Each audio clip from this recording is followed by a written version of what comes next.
Magandang umaga po kapamilya. Ito po si Father Jeboy at tayo na po at magkape at pandasal. Panahon nito ng pagtatapos. Maraming gagraduate at maraming tatawid sa isang panibagong yugto sa kanilang buhay. Ngunit ang hinaharap o future sa maraming mga magulang at estudyante ay nagiging mahirap dahil sa tinatawag nating global recession. Maraming negosyong nalulugi at maraming mga nawawalan ng trabaho.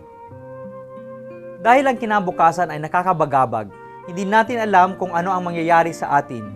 Magkakahanap ba ng mapapasukan ang mga bagong graduates?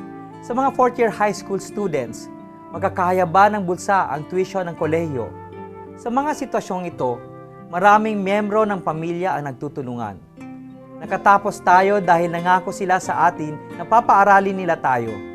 Graduation daw ay hindi para sa estudyante. Ito ay para sa mga kapamilya na sumuporta sa atin. Ito ang panahon ng kanilang pagpupugay. Ipagdasal natin na sa panahong ito, ipakita natin sa kanila ang ating utang na loob. At higit sa lahat, magpasalamat tayo sa Diyos. Kung nakatapos tayo, makakaraos din tayo sa anumang suliranin sa ating hinaharap. Ang kanilang pagmamahal ang magsisilbing lakas at inspirasyon upang hindi tayo susuko sa anumang pagsubok. Congratulations po sa lahat ng nagsitapos.